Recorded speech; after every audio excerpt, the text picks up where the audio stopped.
Hi, everyone. So many heart-centered coaches seem to struggle with their income, their impact. They're working really hard, they're doing all the right things, and yet it seems so hard to get to that level where they're making enough money to keep a sustainable business. My guest today is William Tate.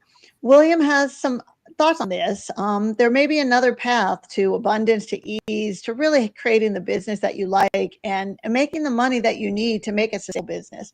So, William and I are going to discuss that today, and we haven't had a whole lot of discussion. So, I'm going to be hearing a lot of his ideas as you do. So, hi, William. How are you doing today? Thank you so much for inviting me on the show, and I'm glad to be back again. Yeah, William was a guest, my guest months ago, and since that time, he spent a couple months in Ukraine, and he's had done a lot of thinking. So tell us a little bit about you, William, and what your ideas are about today. So, All right. Well, Lori, thank you. You and I met and spent a week together, a week plus, down in Orlando for Mark and Renee's Soulful Leadership Retreat. And we took a couple of extra days and spent it just hanging out at the water slides. And what I realized after attending this, I'd been in the coaching space off and on for a while, but I wanted to get back in it because I saw some challenges. So as a result, I've decided the place that I want to be is I want to be the millionaire lifestyle guy. And I have that URL. It's not a website yet. But essentially, I believe that coaching and retreat leaders, it should be fun, effective, and fulfilling. So it's kind of FIF, fun, effective, and yeah, I'm an acronym. I'm an Army guy. I'm a retired Army, Green Beret, but that's another story. So, so what I've discovered is, as a former Tony Robbins wealth mastery coach, and that's another story. I got a ton of Tony Robbins stories. That about 90% of the coaches out there were just struggling. And the challenge that I saw, the common challenge was they were marketing to broke folks. And, God bless the folks that don't have assets and income, but there are all these millionaires out there that are heart-centered, mission-driven. They're philanthropists, and nobody's helping them effectively. So the coaching community, for whatever reason, wasn't in this space.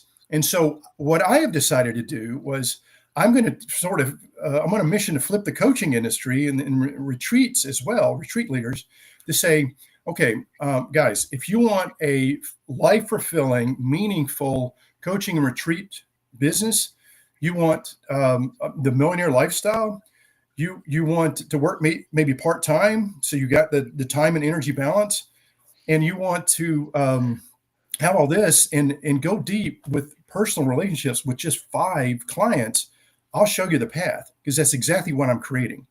So it's 180 degrees out from the normal, traditional hustle and grind, build a big list, be everywhere on social media, be summits, whatever, do all this kind of stuff. But at the end of the day, if you're not attracting folks that have money, that have already said, I am going to spend $100,000 a year on coaching, on retreats, on all these things for me, self-development for me and my family, then what are you doing? And why not? And so the other thing is, forgive me, Larry, one more point, is the coaching industry and coaches, it's not your fault. You haven't been trained. The coaching gurus don't show you this way. I worked with Tony Robbins 25 years ago. I was one of his first 3 wealth mastery coaches. The biggest challenge I had with the staff is, I says, folks, this is wealth mastery. Stop bringing me broke folks. I can't help them. This is wealth. If they don't have wealth to master, so there was this big disconnect. Okay. So Tony's moved on. I've moved on. But I'm circling back now because I recognize this gulf, this enormous gulf of a problem between the traditional coaching industry and what I'm trying to do. I want to be that gap filler between that heart-centered, mission-driven millionaire who has got money that's already committed for these things, and the coaching community that's saying, okay, well, how did I get there? So thank you for the okay. long-winded intro. Oh, no, thank you. So first off, my first thought is sign me up. I'm going to be your test case. So let's talk. We're going to talk about this afterward. But as you're talking that, I think this is an amazing idea. And like I said, I am interested. I want to be your test case. I want to, look at this and see how we make this work. Because I realize the coaching industry is broken too. There are too many people trying to sell to people who can't pay. And it is a self-fulfilling prophecy. I mean, and two questions or two issues that I have with what you brought up, I want to mention. And I think the first one you can definitely help with, but I just was on the call with a coach of mine this morning, and he is I'm sorry, with a client of yours? A coach of mine, someone I know Okay. that I met when I did the Blocks reality show. He was one of the judges, and we were having a call about who I want to work with. That was kind of what we were talking about. And I did say that, I want to work with 6 and 7 figure coaches because I can help them. They have the money and they can pay me and we can do this stuff, as opposed to working with the coach who's just starting out and can't really pay me yet. And one of the problems that issues that I have is I don't know where to find them. I don't know how to connect with these people other than if I randomly run into them, because I speak all the time. I speak at summits, I speak at conferences, I speak at events, and most of the people in the audience are those coaches that are trying to make a business, trying to grow a business, and don't have that money yet. So the one is, where do those people hang out and how do we find them? My second, and we'll talk about that in a minute, but my second question, I think, is something I did bring up to you, is that I feel like most coaches, became coaches because they have this desire to improve the world, to help people, to do something. And part of it is they have this need to help those who are less fortunate, to help those who need the help the most. So is there a way we're talking about, which is helping, the millionaire plus philanthropists who are heart-centered, who do still need the help, and also serve those who maybe need the help but can't afford it, and maybe that is through philanthropy or maybe scholarship programs once you have enough money. So I wanted to get your thoughts on both of those ideas, William. Well, thank you for the opportunity to excel, Lori. And so let me put it in these terms. My end in mind is I want to create this, what I call the Green Beret of coaching. I joined the Army at 17. I had all kind of problems when I was growing up, health problems and some stuff. So at 17, I decided, okay, well, I want to give back and I want to test myself. So joined the Army at 17. By 19, because I had a fear of heights and a fear of like high places. Well, let me go to parachute school. That way I can learn to control it, or at least, face my fears, right? Step into the cave. And so I got through parachute school, and by 20, I was a lieutenant. And by 21, I was wearing a Green Beret on a Special Forces A team as their executive officer. And so what I learned from that experience is the Green Berets, we have, it's a band of brothers. Everybody on your team is a 12-man team, 2 officers and then 10 enlisted.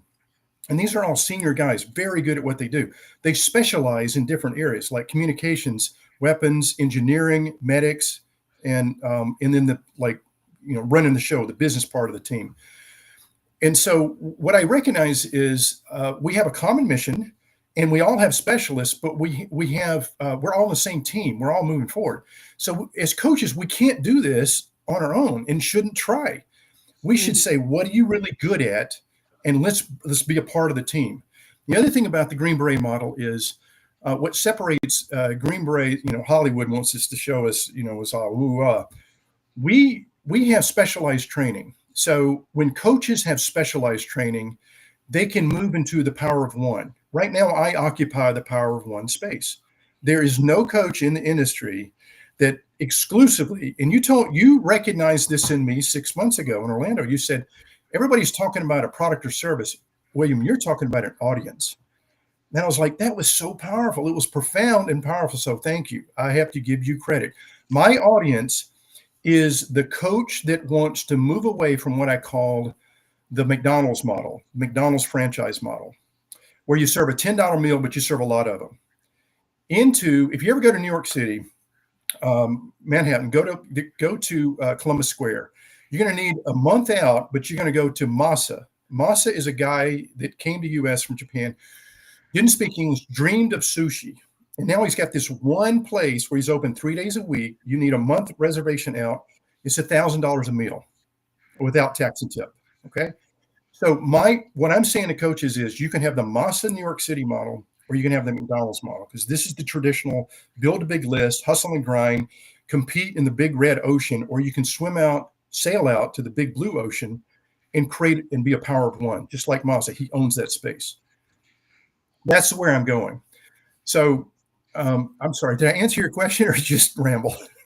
You answered to a little bit. I guess now my question is, how do you find, or where are the people that will pay $1,000 for a dinner? Using your example, because Okay. I will not pay $1,000 for a dinner right now. Right. The difference in the McDonald's experience, it's just utilitarian. You're going to compete with everybody. It's milk and eggs and bread, right? You just happen to be on the road and you want a sandwich. McDonald's, Wendy's, Burger King, Arby's, whatever it is. That's the coaching industry. Masa is you have to think. You want an experience. So you plan a month out. You got to get on the list a month out, and then you're at that window at that exact time, and you're going to pay $1,000 plus tax and tips, $1,200. You have an experience now. So those folks are. We all live on a bell curve, right? I'll explain sort of my bell curve of where the industry is. I should explain it now. Okay. How many millionaires are in the U.S. right now? God bless America, right? In the interest of time, I'll just tell you, 24 million millionaires in the U.S. There's a lot, these are folks that have been identified. These are households by a number of industries that have said, okay, these folks have $1 million above and beyond their home and their toys, autos, right? It's investable, it's in real estate, it's in whatever it is, but it's over and above that. 24 million. So on the bell curve, if you divide it a third, if you remember Christmas Carol, right? There's two Scrooges, okay? There's Christmas Eve Scrooge, hates everybody and everything, okay? There's a third of those millionaires, folks that will never be your client and don't market to them. Don't, it's a terrible fit. In the middle there's what I call the four coach engagement or intervention. His old partner, Christmas past, present, and future. And by the end, he's going, that I can be a jerk and die alone, unmourned, uncared, or I can be this Christmas Day guy that I love about me and I can contribute. So that messy millionaire middle could go either way. Again, maybe it's our market, maybe not. Over here, Christmas Day, Scrooge wakes up. Same guy, same house, same money. What's different? Mission, purpose. Tiny Tim, Bob Cratchit, Fred. I'm going to die alone. I want to contribute. So a third of 24 million, 8 million over here. All right. So let me give you the math. And plus there's 700,000 new millionaires every year. So you divide that up. So you got another, 200,000 ish almost that are your potential client. So if you take $1 million and you, let's say we want to earn 8%, whatever it's real estate or stock market or investments. And it's 8% net of taxes and fees. So an 8% on $1 million is that ballpark? I'm just doing this from memory. Yeah, that 800,000. No, it's 80,000 a year. 80,000. 80,000 a year.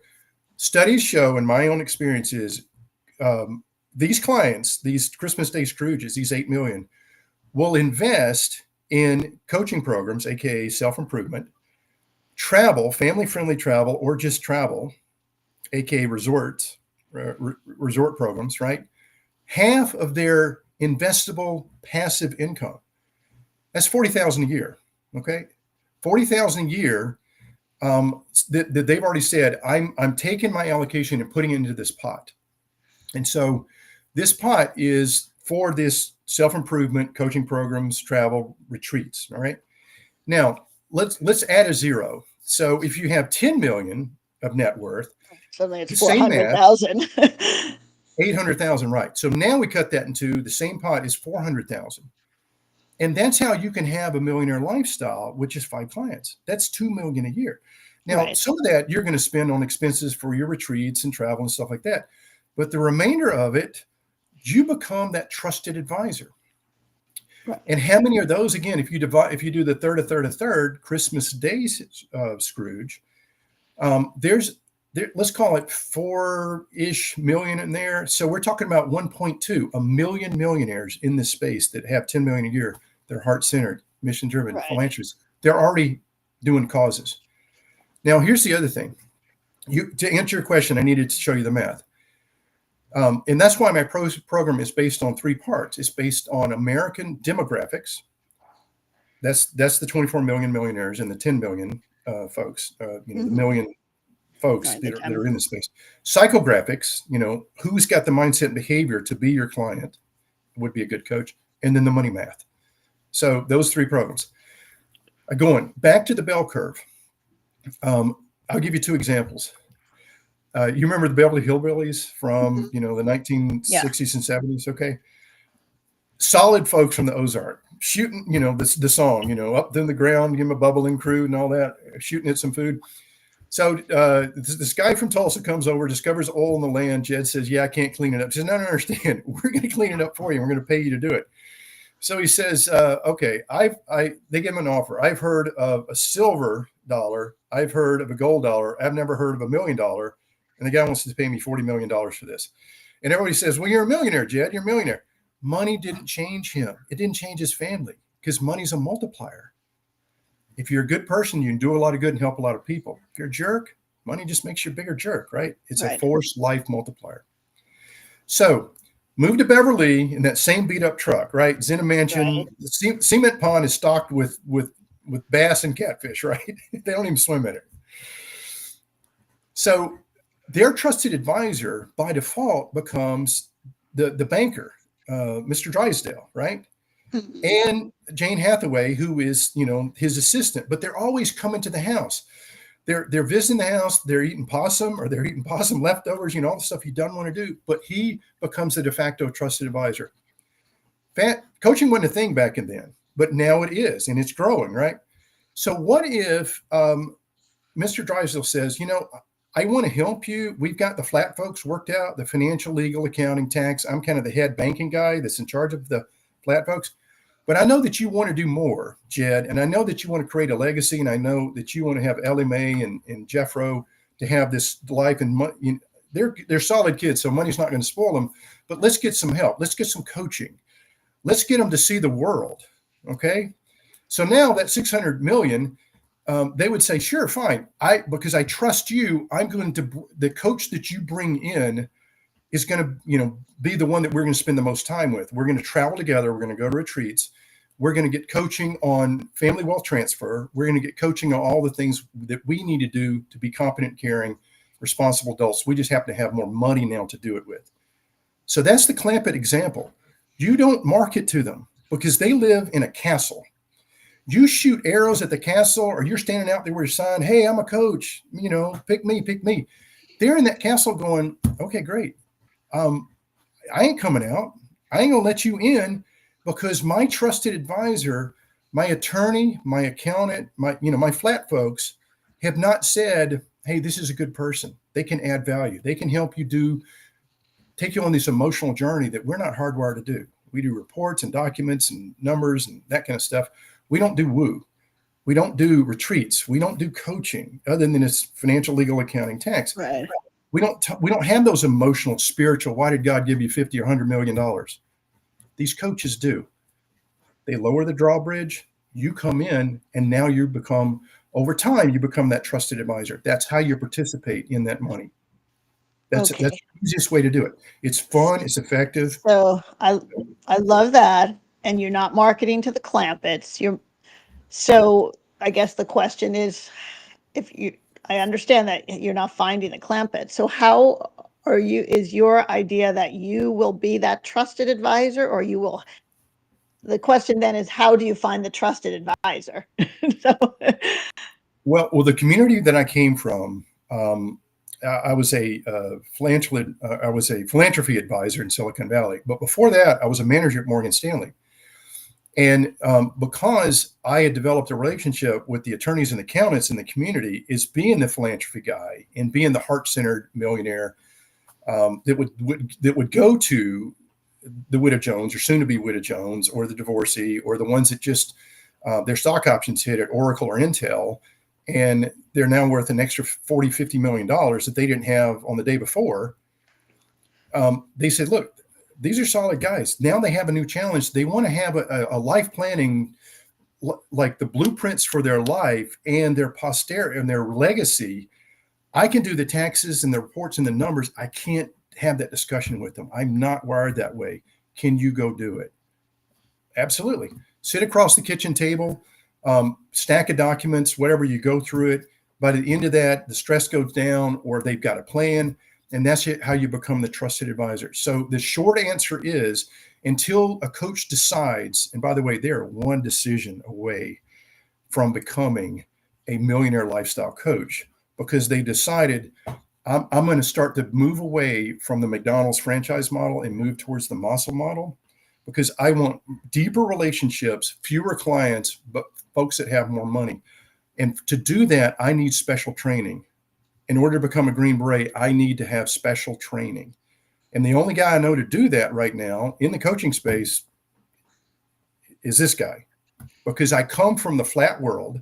I speak the flat world, what I call the flat folks: financial, legal, accounting, tax. And so my vision is that every community in America, you've got a trusted advisor, an Aaron Brockovich that comes from the coaching community, that says, I want to be that representative for the attorney, the accountant, somebody that has the relationship from the flat folks, but doesn't do woo, doesn't do travel, doesn't do these other things. But the client says they want it and they need it. And the flat folks recognize that.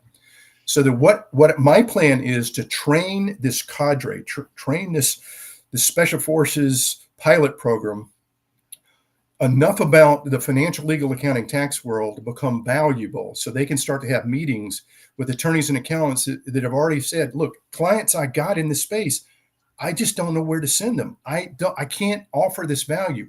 I work at a bank, a brokerage firm, a family office, a big law firm. That ain't what we do.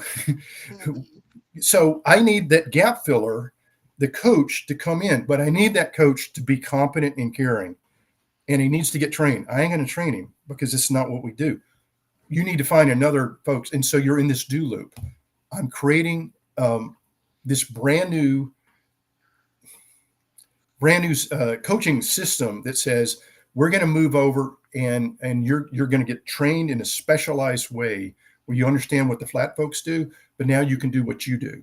You can have those spiritual discussions. You can go on those retreats. You can go all over the planet, because you become the de facto trusted advisor, because you're starting to get the relationship far and away more than any attorney or accountant or any financial folks that I've ever met, because they just have meetings about that subject. So I hope that answered your question, Lori. But the path to the Clampetts, you want to coach the Clampetts, you've got to come through the flat folks to do it. Okay, so I kind of see that. And your program is to train people, to train coaches on how to connect with those flat folks. Not necessarily connect them with them, but train them how to do that. I'll give you an example. The first couple of meetings I had with this Trust and Estate Planning Roundtable, it was either for breakfast or something like that. And they're going, who is this Morgan Stanley guy showing up?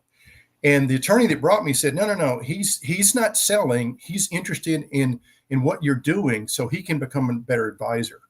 So they were like a little bit like this. This is Silicon Valley, right? Mm-hmm. So over time, I would just listen. And when I could add value, I would say, well, this is possible. You can secure this, or you can do this, or you can do some other things. Or like, I didn't know that. By the way, I got a widow, or I got a divorce, or I got some folks that just came in a bunch of money, inheritance, lawsuit, whatever it is. And I need somebody that's competent, caring, that I can trust, that won't sell them on a, whatever you've got in your trunk to sell, that will educate, empower them. Can you do that? You can meet in my office, and then if it's a good fit, you go to their house, or you go coffee shop, wherever it is. And that's how I built my business. I literally went from 0 to 30 heart-centered millionaire clients. And because of that time, we were able to do almost $300 million in philanthropy over my time with them. And I earned enough where I could retire at 40-ish and move to Ukraine and fulfill my spiritual mission, which is to help Ukrainian orphanages. So literally, I was practicing what I preach, but the way that I was able to do that was because I earned trust and value to the flat folks that already had these clients that just simply didn't want to, or it didn't have the capacity to go have an emotional discussion with them, spiritual discussion, and then do the follow through. So that was me. Simplest business model you'll ever do. Right. It's not the fastest. It's not McDonald's serving sandwiches through the drive-through. It takes a little time to get there. But once you get there, you're so blue ocean. You're so created this new market. You have no competition at all. And you've got these attorneys, because they talk when they're in their circle, they're going, hey, this guy or girl that you sent to the Jones house, making you look great. They're giving you a competitive advantage. How do I find an Aaron Brockovich that is trained? Says, well, I don't know, because William's a power of one. But William is training other coaches that have self-selected, have stood up and volunteered and say, I want to be a green brand coaching business. I want specialized training so I can go over here and serve the Clampetts and be a Clampett coach or a Forrest Gump coach. Similar story, different situation, but still nicest people you'll ever meet in the world. They just happen to have money. Now, let me go back. I'm going to go back to one of my original questions is what, coaches, a lot of coaches, heart-centered coaches want to change the world, and they want to have an impact on many people, not 5, not 10. Now, I think the way you're talking about can still allow them to do this. And I want to just explore this. So these are heart-centered, philanthropic millionaires and billionaires. So one, they need the coaching, they want to travel, they need the advisor, let's just call them the woo advisor for lack of a better term. Yep. And now once they have that woo advisor and they're fulfilling their life and for their family and for them and getting what they need, they're also still in the philanthropy space. So they are going to be doing other stuff. Is it possible then that they can also, help change the world through working with these coaches on scholarships to teach other people to do something? Is that something that's even there, or is that a totally separate thing? Because coaches are stubborn, and sometimes I think they like the poverty, or that because it makes them feel like, oh, I'm suffering, I'm doing good, the martyr syndrome. That's great. Yet some coaches, I don't feel like I'm there. I feel like money can allow me to do more good. So the more I make, the more good I can do. But I'm wondering, in this same thing, are you helping these heart-centered millionaires and billionaires do good, use their philanthropy as well, or is that a separate area? Let me address my situation. Of the 30 clients that I worked with, they all had their own causes. I didn't try and influence them all. And the reason is, as soon as I do, then I've got my agenda and not theirs. Okay. A good coach, a good ball coach, will make you, the player, better than when you showed up. They will train and advise you, but when you go on the field, they can't go, they can't. On the euphemism, but they're not going to go on the field with you. They're going to take all the training experience and all the, the stuff that you can't see if you're that person, if you're that heart-centered millionaire, you're already leaning forward and you've already got some cause. You want to separate the folks that have causes and don't. You say, well, what do you care about? Why are you here? Right away say, if I got another $1 million, I can help more orphans in Ukraine. Period. Done. Right off. Didn't even have to think about it. Of course, I want to help my family. I'm doing well by doing good. Right. But for coaches that have an agenda, their agenda, they're not going to do as well. Right, so I'm telling you, we're going to self-select out. Now, you can keep your heart of gold and say, Lori, what are your causes? And you can just go into it and light up. And they're saying, this is great.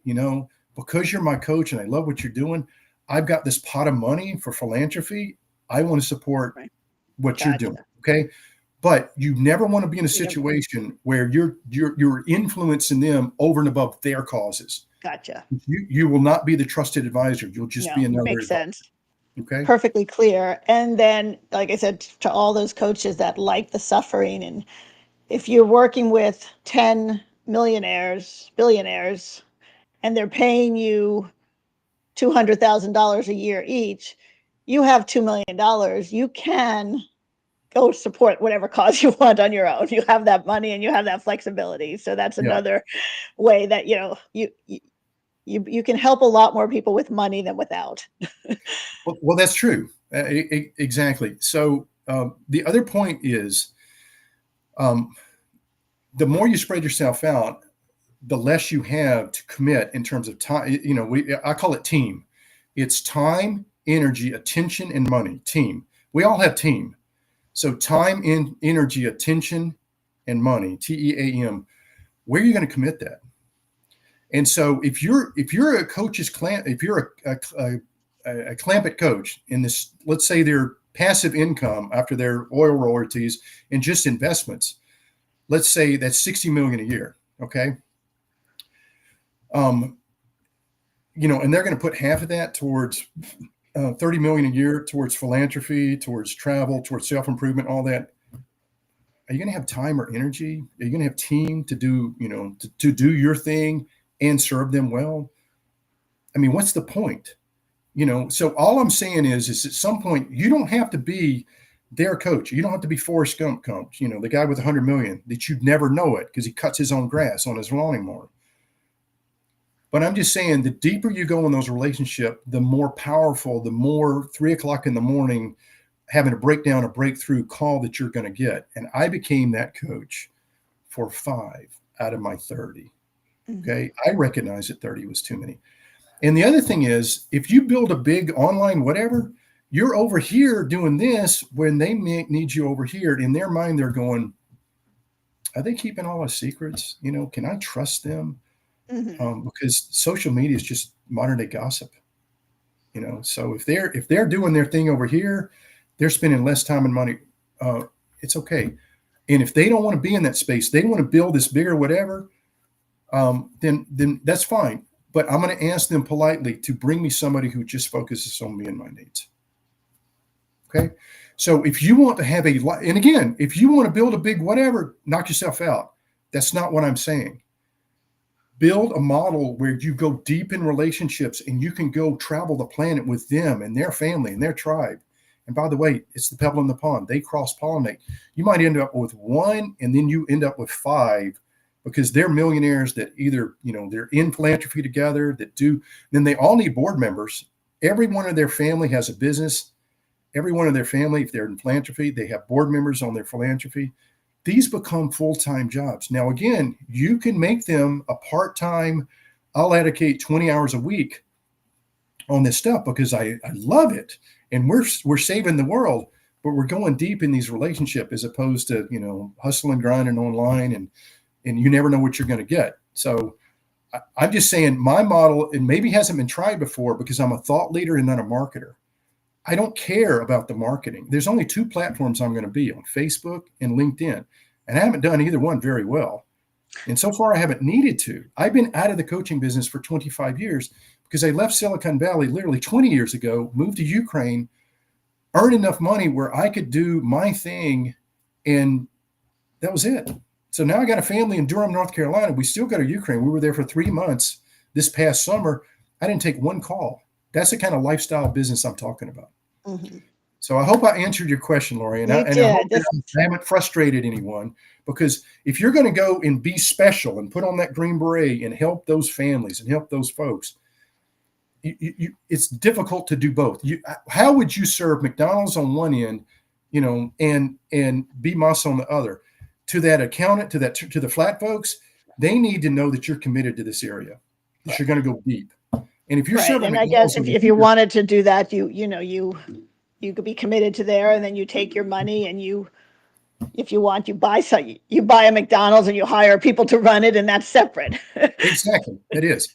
And if you same thing about Ford versus Ferrari, it was a great movie, a great story. My Ford versus Ferrari is the client that you would attract for the Ford, for that $25,000 car, solid car, nothing against Ford. It's a $250,000 Ferrari. Right. And I know that there's these, complex that have, like Fords on one end, Ferraris on the other. They don't do as well. If No. you have a Ferrari and you're, having just that, or maybe your Bugatti and Porsche and all those, and saying, we are just doing that, that is a different mindset behavior, a different attraction model, different communication model, everything. I'm saying, coaches, if you want this promised land, I will show it to you, but you've got to decide you want to go down this path. It is the most fulfilling path you'll ever go down, but you can't have a foot in both worlds. Thank you for clarifying that. Well, William, this has been fascinating. We are getting to the end of the time. I'm If so sorry. some, oh no, it's great. It's been interesting, but I know people don't like to listen to podcasts that are longer than about 40 minutes. So we gotta kind of end this and get, let people listen to it. We can have you back. If we have a lot of questions, we can have you back in a little bit. And so if someone wants to reach out to you, wants to talk to you about this, wants to find out more about your program, how do they contact you? Thank you very much. Just find me, as you see here on the screen, it says William H. Tate. The H, of course, is for humanitarian. Find me on Facebook. I'm friends with Lori, and I'm on LinkedIn. And by the way, I'm looking for a community manager, not a marketer in each space, because again, I'm a thought leader. I know exactly the direction I'm going. I just don't know how to communicate, and I don't know how to corral the groups. So I'm looking to build a community on Facebook and LinkedIn. And again, super selective about who we take. If somebody comes from you and you vouch for them, Lori, they're in. Somebody from the Zoomosphere or the, whatever it is, they got to be vetted. I mean, just like Special Forces, we're not going to take you. And then the training starts. Okay. So thank you, Lori. Sounds Happy to great. be All here. right. Thank you so much, William. This has been great. And yeah, I'm definitely interested in, being part of your pilot. So we'll Cool. figure. Love to do it. Love to have All you and right. your energy and wisdom. Well, thank you, everyone. This has been fascinating. And it really is a new way, but you can see how it can create a lifestyle business and something that, can allow you to pursue not working all the time, not struggling, the actual enjoying your life and making a difference in the world, because there are many ways to make a difference. Next week, I will be doing Monday Mindset Mastery at this time. I think I have no idea who I'm talking to or where I'm going to be. I'm going to be on the New Media Cruise, so I will be somewhere in the Caribbean next Monday, and we will be at sea. So hopefully, if I can get the connection, we'll be here. Once again, if you have any comments, put them on any of the platforms. We'll share them with William, and have a fantastic day. Thank you.